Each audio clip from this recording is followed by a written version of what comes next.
Here we go. We're live on both.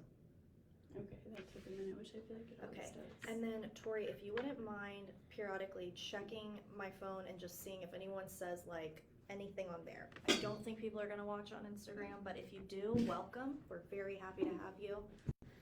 All right, welcome to our first ever real estate workshop. I'm Katerina Wiley, I'm Betsy Klein.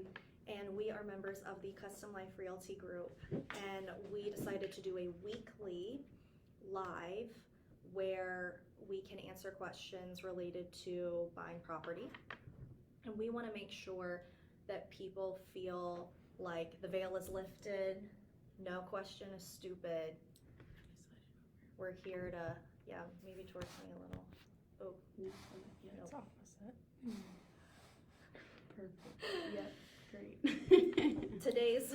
Today's topic is how much cash does it take to buy a house?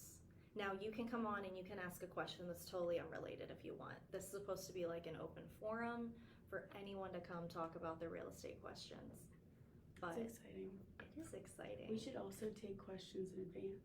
So if you have questions and you're That's true. rewatching this, If feel you free to watch DM this- us and we'll answer it on the next one. Yes, send questions. We'll put it on the next video. We're gonna do this every week. We'll be here live and then there will be a recording. So here we go. How much cash does it take? Because people, that's a question people come to you with, right? We're like, well, how much money do I need? What do you Yeah. say to people, Betsy, when they say that to you? I say it depends what you're looking for. And then they're like, well, I just want something maybe for like 300,000. I think the key there And is there's that still so many components after that. there's not a number. Yeah. That's the key, is it's not like, oh, here's the magic number. You need $10,000, whatever it is. There is none of that because like you said, it depends on what you're looking for. It depends on your specific situation. It depends on what's important to you. So we're gonna run through some of those scenarios and what that might look like. Because I think we've had clients that have closed with very little cash out of pocket. Yeah. What was the number for the client that closed this week? $27.95 she came to the closing table with. And I had a client once get money back. It wasn't much. Really? Because their deposit was like too much. Oh, I've done that before, but it was like But their deposit I was still tiny. had to bring thousands. Like their deposit was, this was like years ago when Okay. deposits could be like $400. We don't ever Yeah. see that anymore. But it was like the deposit was only like $400. It was a VA loan. We got everything covered, and he ended up getting money back. Let's walk through too some of the things that you need while you're under contract. Like no matter what you're buying. Yeah, the cash flow of it. Yeah. Yeah, because your deposit can be different, your down payment can be different, your closing costs can be different, but there are some standard things you're gonna have to pay for throughout the transaction that are generally the same. And I think there is a difference between how much money am I gonna need to leave behind to get into this house versus how much money I need to get through the process. Yep. So let's start with the beginning. Okay. When you go under contract, you need an earnest money deposit. Yep. Typically $1,000, sometimes higher depending on the price of the house or how competitive it is. So I would say we typically do $1,000 deposit minimum. Now, there was a day and time where you could do a few $100s. We just don't see it very much anymore. Inventory is very low. Sellers get nervous that you're gonna back out if you only have a few $100s in the game. And it's not money that goes anywhere, right? It sits in an escrow account. This goes towards your closing costs and down payment at the end of the transaction. The only way you would lose it is if you just wake up one day and you're like, oh, turns out I don't want to buy a house. Cold feet. And then that makes sense because the seller has taken it off the market assuming you're going to buy it. So for any other circumstance, you would get that money back if for any reason you didn't close the house. Which we explain to all of our clients, what are the reasons in the contract that you could walk away and get this money back? There are contingencies for a reason. And then I definitely want people to know that typically a seller is going to look for a 1% EMD, earnest money deposit. Yep. So if you are buying a $600,000 house, they're going to look for at least a $6,000 EMD. You can put $1,000 EMD, but that is gonna make them nervous. They're gonna be like, how can you afford this house if you only Right, have $1,000? So that's like step one right off the bat. It's like, wow, it can vary so much. Yeah. It's such a wide range of options. So okay, let's just say we're looking at a client who's looking at a $300,000 house, very normal price point. Yeah. In Richmond in certain areas. So we're probably looking at a $3,000 EMD, but if you want to do $1,000, as long as the house has been sitting for a minute and we're not competing with other people, can probably get away with it. Yeah. So we go under contract, then what? So we go under contract. Your first, besides your EMD, you take your EMD to your title company or attorney, and then after that, we will probably have an inspection. Inspections run anywhere from $400 to $500, depending on the size of the house. This is something that, if the deal were to go south, you're obviously not getting back, because the day of the inspection is the day you're paying the inspector. They've come out, they've done the work. Yeah, you're paying So- a third party at that point. Yeah. So but Virginia's a buyer beware state. Mm-hmm. The seller does not have to tell us about the condition of the house. So we have to find out, we have to do our due diligence. Now, if you've waived your inspection because it was a 40-person bidding war, it's a little different. Yeah. But typically, and our advice is always to get an inspection. So that is gonna be $400 to $500, let's just say 400 out of pocket that you have to bring, and you never get that money back. That is money that's left behind. The EMD hasn't been left behind yet, it's just being held onto somewhere else. Yep. But the $400 for the inspection, sunk cost. So if the house is a garbage can, you don't get that back. Let's say we get through that, the inspection was fine, or we negotiated some repairs for you. Then the lender's going to be ordering something that's gonna cost you some money. And sometimes you pay for it up front, sometimes you pay for it out of closing. So the appraisal is gonna come. These are kind of expensive. It depends on the size of the house, but this is gonna be like more to 600 to 800. I just had one that was $860 Wow. for a bigger house. It was $860. 4,000 square foot house, but Or if it's like way out in the country, it might be more expensive. if it's far out, if they're rushing it for anything, appraisals are just expensive. And I just recently learned that you could pay for it up front. I always thought it was paid at closing, but sometimes people pay it like during the transaction. Yeah, a lot of times so you'll just- it could go either way on that one. You can give the loan officer your like debit card information, Yeah. and they'll run it, or it could be paid out at closing. Either way, you do have to pay for it, because Yeah. it is a third-party vendor that's being hired to determine the worth of the house, because you're using the house as collateral for your mortgage, and it's just mortgage regulations, they have to do it. So it really has very little to do with the condition of the house, although if the house has certain things going on, it won't Mhm. qualify. Yeah. Your appraiser will come back and be like, mm-mm. Yeah, occasionally an appraiser will flag something, so they'll say the house is worth this value as is, meaning you don't have to make any adjustments, or the house is worth this value if you get the back deck redone or something like that. And at that point we go into negotiations, so it could work out, it could not. Isn't that right? Yeah, absolutely. And that's a sunk cost also. So now we're Yeah. like, let's say we spent $400 on the inspection, $1,000 on the appraisal basically. Maybe a little less, but let's just say that. So we're at $1,400 all in. Now, the good thing is the inspection will happen within typically the first week of being under contract. So if any red flags come up in the transaction and we're like, oh, this house isn't gonna work for us, it's probably gonna happen then, so you're probably not gonna get an appraisal at that point. Yeah. However, sometimes things come up with the appraisal where we're suddenly like, this deal is not gonna work, we can't get financing, or we can't get, the seller to agree to fix things. So in that case, then you would lose your appraisal fee and your inspection fee. That's true. That's the only 'Cause- situation where you're losing both.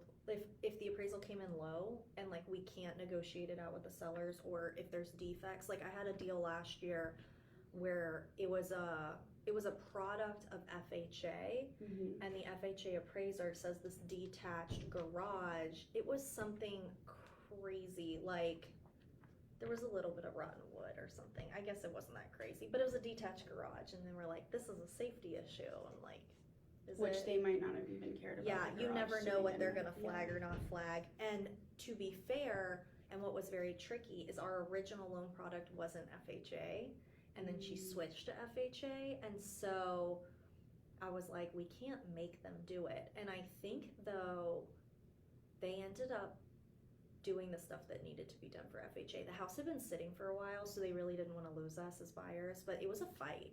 It was a serious fight to get them to do it. So that was a situation where, like, if we couldn't have come to an agreement, she would have already had her inspection. Her inspection period was done. We had already negotiated her concessions, repairs, all that. And then the appraisal happened, and it was like, oh, there is a problem.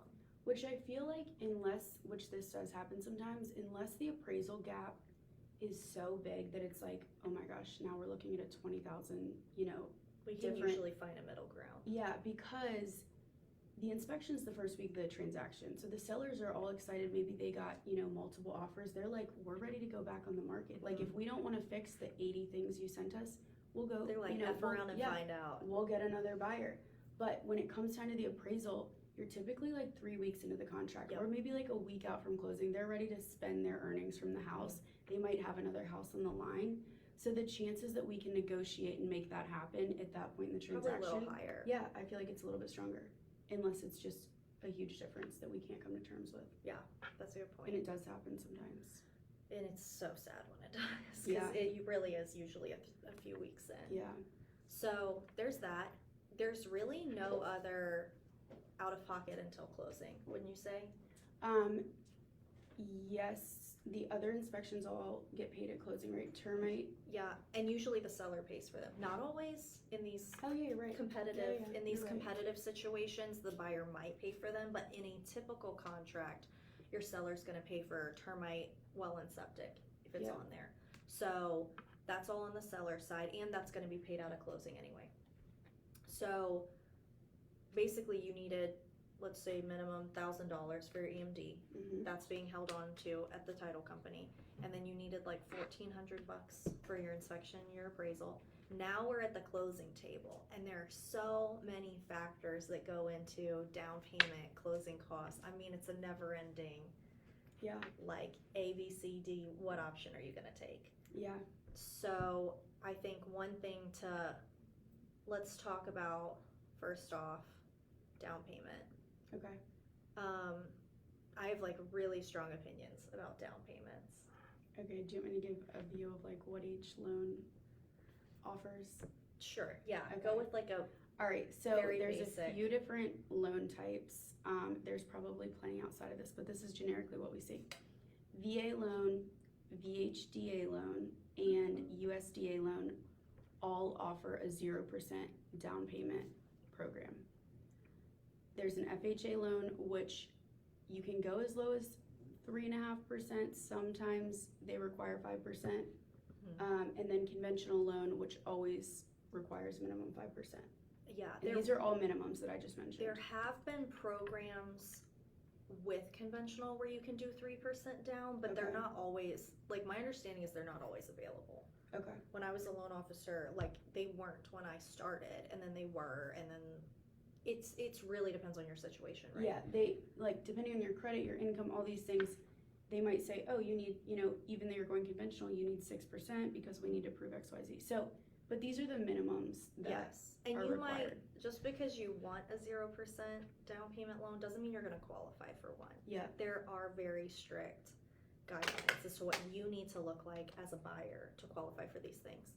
I think the other thing is I think this is where people get hung up, Mhm. is the down payment piece, and I think people have this idea in their head sometimes where they're like, I need 20% down. Yeah, I think You everyone thinks that. 20% down is, mostly it's required for investment properties. So this is not your first home purchase if you're putting 20% down and it's required. It's an additional property that you're renting out, or Airbnb-ing, whatever floats your boat. But on your primary residence, you're not going to be required to put 20% down unless you're doing some like crazy jumbo loan product, in which case cash shouldn't really be an issue for you. And what number is a jumbo loan like? Gosh, I actually don't remember the most recent update.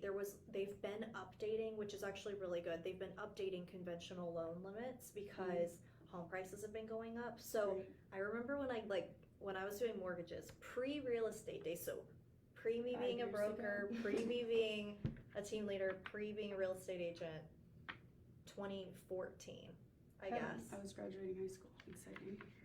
Betsy was a child. I felt like a child. I was like, I am a child doing mortgages. This is crazy. None of these people know I'm an infant. I thought I was. So back in that day, I think the limit was like, it was something crazy like 414. I think it's like 560 now.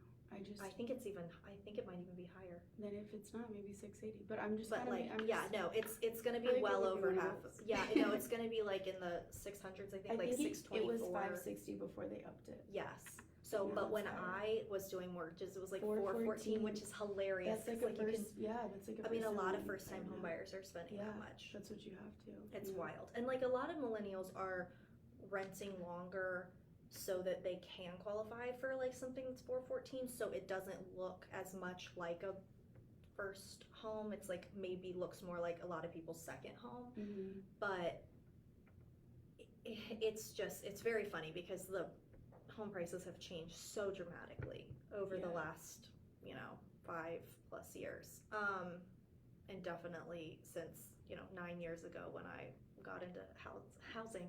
Wow, that makes me feel old. 9. Almost a decade. Yeah, 2014 was 9 years ago. Wow. I know, I'm an old lady, that's fine. But the point being is that you don't need 20% down. And also, even if you have 20% down right now, it might not make sense to put 20% down. The reason I say that is that interest rates are really high, relatively from where they have been over the last years that we just had. And if you put a bunch of money into your loan, but you're gonna refi next year, so like you don't need to be buying down your interest rate. You don't need to be so caught up on what your loan looks like, because hopefully you're gonna be refinancing next year when rates drop. Like hopefully next year at some point rates are gonna drop a couple points, and then you will need to refinance your loan. Yeah. If you're staying in your house. So I don't think any of us need to get really caught up on what the mortgage looks like. We just need to know that we can get a mortgage and that we can refi it next year when it's time. Yeah. I think the caveat to this would be if you know yourself really well and you're like, I'm not going to invest this money, I do want to sit it in my house. But I think it's going to make more sense to take the money and invest it elsewhere than to make a 20% down payment. Or like me, I did make a 20% down payment on my house that I bought last year, but it's because I knew I was going to put a home equity line of credit on it and be able to pull money back out for projects and stuff. So it's a very specific situation. You need to talk to a good loan officer that feels comfortable putting these different scenarios together for you. Yeah, that's honestly my answer when someone says your very first question, which was, how much do I need to buy a house? Talk to a local loan officer because they're the expert and they're going to be able to say, here's your options. And even though you and I might say, oh, well, I have 5%, I can get this, I might talk to Mary Margaret and she might say, well, your interest rate's going to be better if you get an FHA loan and you only need to bring 3.5%. There's just so many different scenarios. Right. And I can't say that just, based off how much do I need for a house. Mm-mm. And I would say these little calculators that you find online, like I think Zillow has one where it's like, if this is you, this is how much your monthly payment would be. Those things are garbage. You can't trust And those. they're usually basing it off of something like a huge down They're payment. assuming they you want have to, an 800 credit score, Yep. which nobody has, right. and that you have all this cash, and it's just a lot of assumptions. And you need to be talking to a serious loan officer about it. Let's talk about closing costs. Yeah, let's do it. Closing costs are made up of a lot of things. You've got taxes, insurance, title fees, all sorts of goodness wrapped up in there. The government's got to get their piece. Lender fees. Sometimes your appraisal gets thrown in there. So, I mean, closing costs can be a wide range, but I would say like typically you're looking anywhere from $7,000 to $10,000, unless it's a much more expensive home, in which case it can get like way more expensive than I that. always thought it was like about 3%. I think that, I mean, that's like a sort of rule of thumb, but there are certain fees and stuff that are like concrete, so it doesn't matter what the price of the home is, that fee is going to exist anyway, in which case it's a little misleading, because if you buy a $150,000 house, your closing costs are going to be much more than 3%, because there are certain costs that are just set. Right. So yes, like maybe 3% is like fine if you're buying a home at an average cost, but if you like get outside of that at all, it's going to be a much different number. Okay, that makes sense. So that's a great point. Is like you will hear that. I don't know that that's always a safe assumption, and a loan officer should be able to put together a good estimate for you based on your purchase price.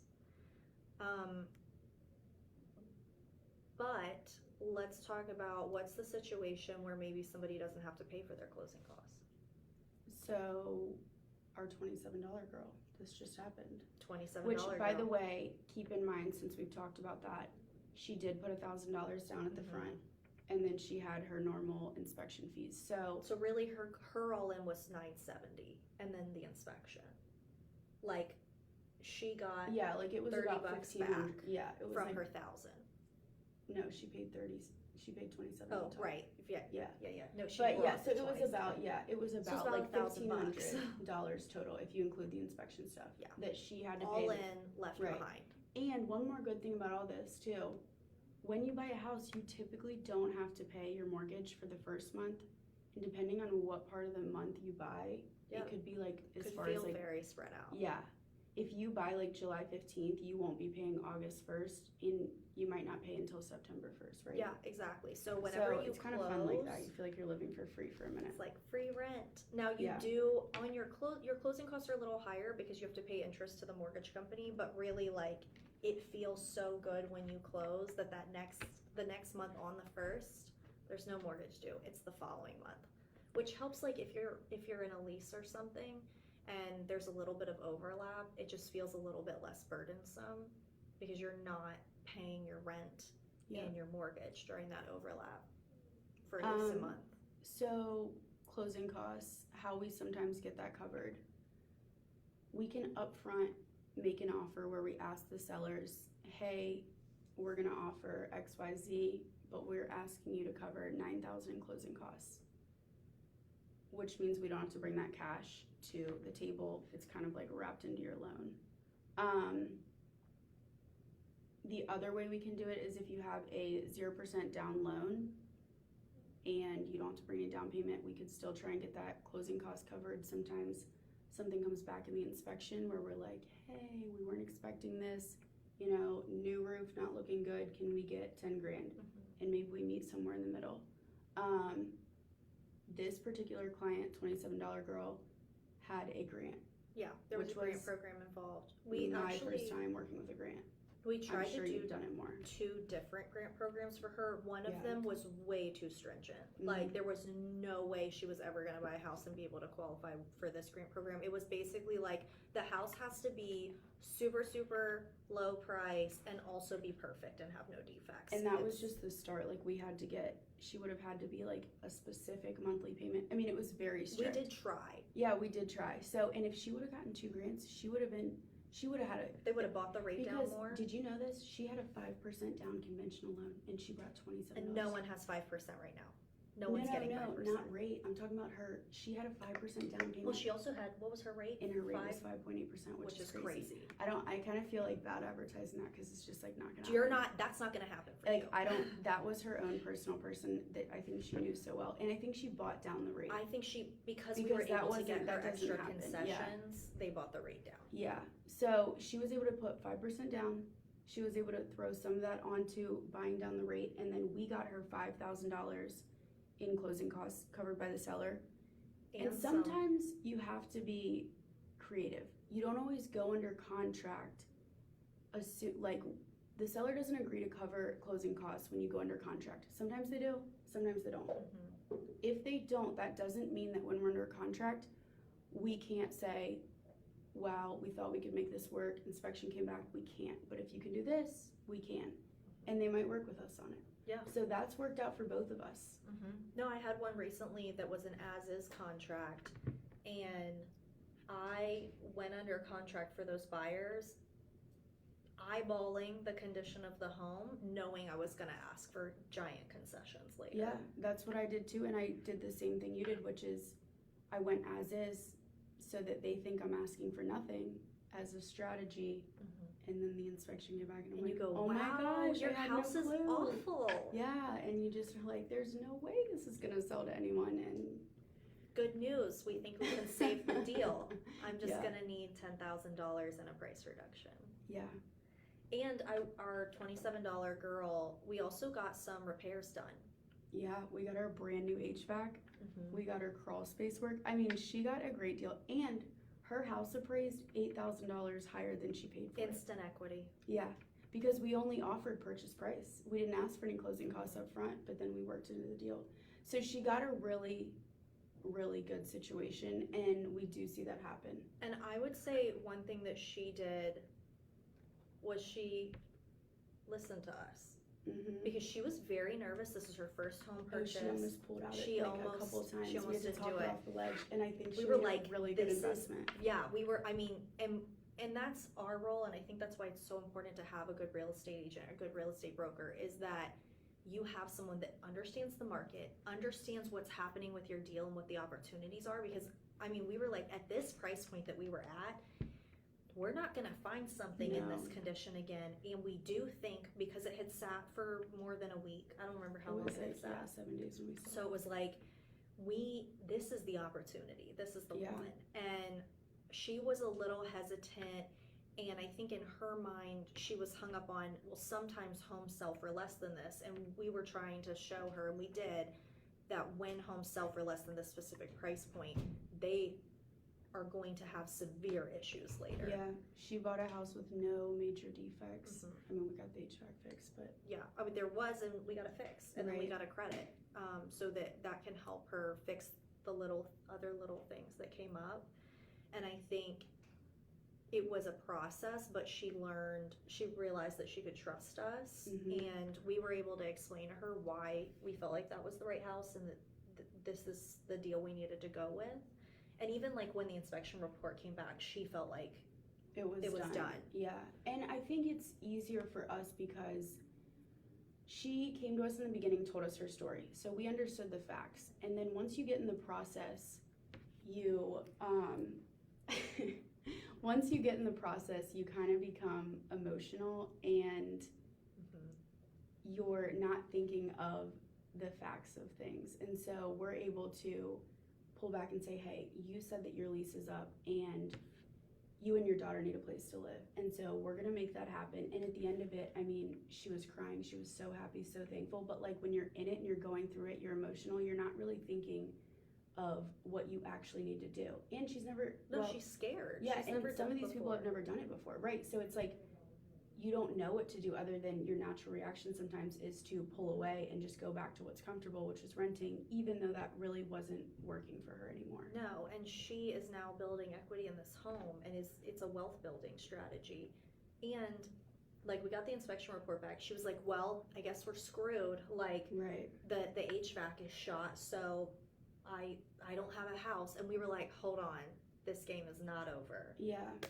And I think that, I guess the moral of the story here is your closing costs are very much going to depend on the specific deal, and also who you have fighting for you, because you can leverage your situation to get more out of it.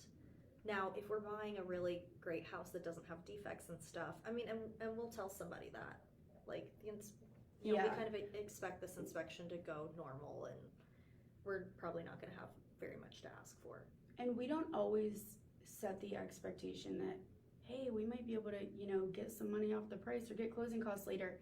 unless we truly think that could happen, but we also say that it could not, and you need to feel comfortable buying it at this price with no closing costs, if that's the deal we go under contract at, because I don't wanna get someone's hopes up for something that truly, I don't know, I don't know the seller's situation, they might let it sit on the market for 6 months after this. Well, I like to say something that Daniel Keaton has said to me so many times, the best power you have is your walk-away power. Yep. And I think sometimes you do go under contract knowing if this doesn't work out the way that it should, we do need to, like, know, are we willing to deal with this or do we need to walk away?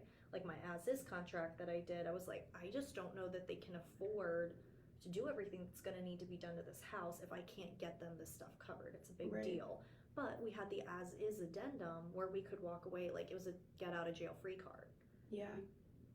And I think if you can get your mind into thinking, there's another house, you can be so much stronger, like you're saying, with your walkaway power.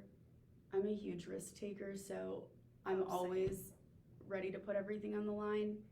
If you get too emotionally attached, you could get a worse deal. Now, you could get the house of your dreams, maybe. But I mean, we could probably find you that either way if you just let us be risk takers. just let us go for it. I mean, there's already been several houses this year that I've gone under contract on and backed out from the inspection. I don't know how many, like 3. I've been looking for an investment property, but sometimes those inspections come back and you're like, oh, this is a dumpster fire. Like, this Right. is not good. And I've always gone to the seller and been like, well, this is what it would take. But if they're not willing to play ball, then on to the next one. Right. Then we're done. And yeah, I lost $400 on that, but $400 is a great sunk cost to not buy a disaster of a house that's gonna bankrupt you. Yeah. I was telling Tori, this is interesting. Every house that I've ever bought, I've looked at it online, and then that's been the one I bought.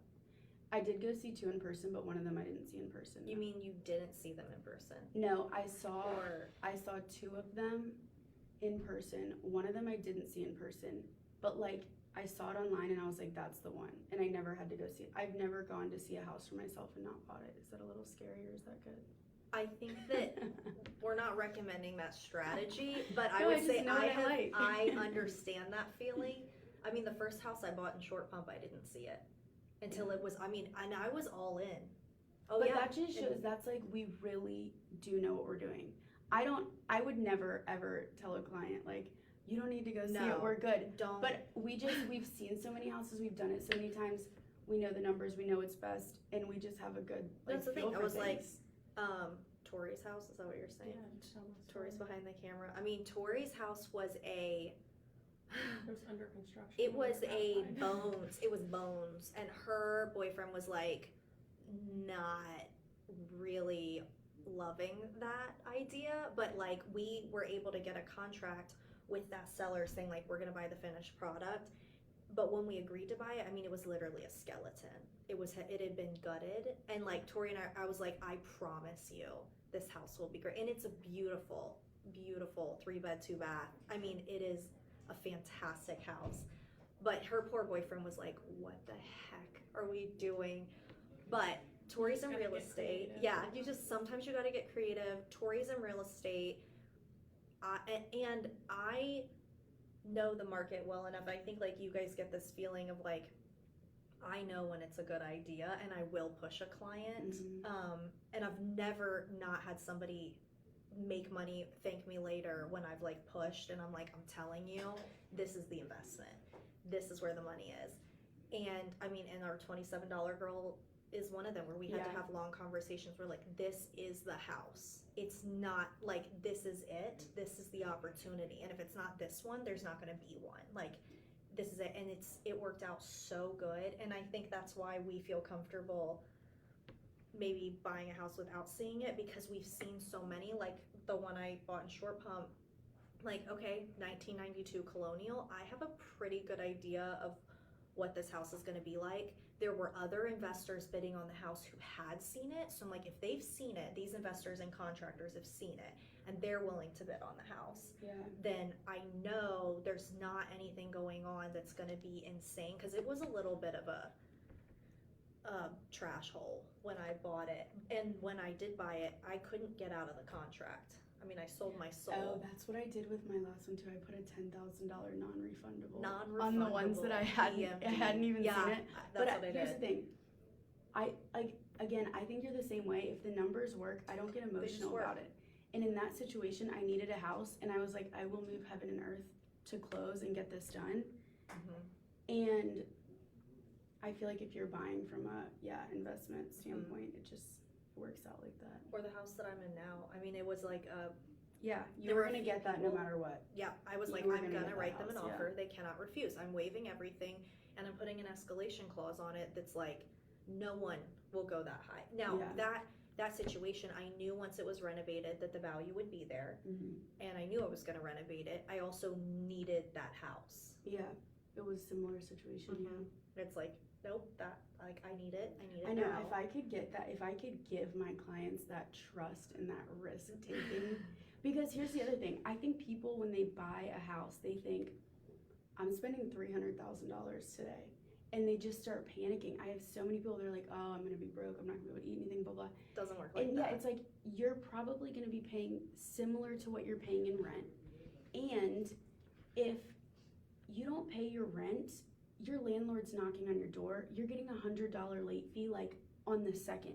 Your mortgage you can pay up until the 15th. You can move it around. I pay mine on the 15th. Kat doesn't She like that. stresses me out so bad. It's on with auto that. pay. It's on auto pay for the 15th. Please, nobody do that. And I so you can anyway. don't like that. I might move it up to the 8th. It's just all my other bills come out Oh, on the like, 1st. can you please not? Cause I'm like, But one little you thing can goes do wrong that. and you're late. Yeah, if one thing goes wrong, it's late. But anyway.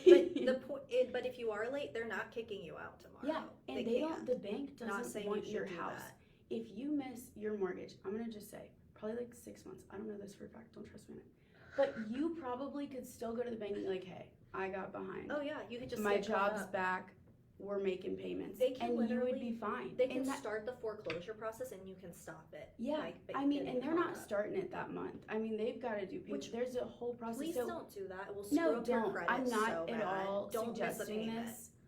And I really am thinking about moving mine up to the 8th. But I'm just saying that you have so much more flexibility and you're so much safer with a house than you would be renting. Because I've had other people come to me and they're like, oh, it's just terrifying. And I'm like, well, what would you do if you missed your rent? Like, you have to live somewhere. Yeah. You know, it's that same risk, but I feel like it's safer, so. No, it's true, and really your cash all in does not have to be that daunting. So like, Mm-mm. let's say you don't qualify for 0% down payment, you could qualify for 3% or 5%. Yeah. And then maybe we get your closing costs covered, which if we know that's the goal, we will get them covered. Like, Yeah. we will find a house If where you the tell seller will us- cover them. Yeah, that you can't buy a house unless we get closing costs covered. We know exactly what to look for and we'll make it happen for sure. Yeah, so that's really just, I mean, communication with us, with the loan officer, knowing your goals. So really, you can end up going to the closing table with just your down payment. Yeah. Okay, any other thoughts in terms of cash flow? I feel like we covered a lot of good information here. Do you Yeah, think that the older generation has caused the anxiety for millennials? I think that probably older generations really hold on to that. You need 20% down.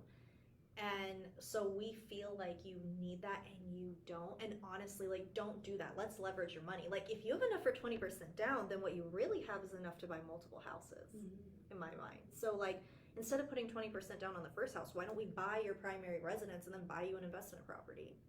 If you have enough for 20% down, let's go get a duplex. Like, why are we buying one house with 20% down?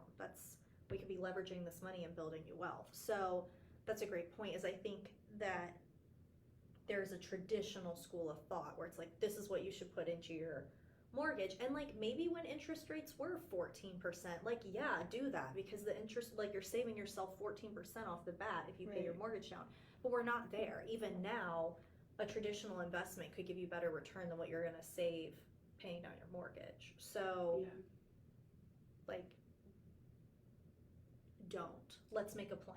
And I love approaching clients with that. And obviously, and I've had clients that do put 20% down, and it's their process. They're the CEO of this situation. So I do tell people, like, if that's what you want to do, and you know yourself and that's what makes you comfortable, that's fine.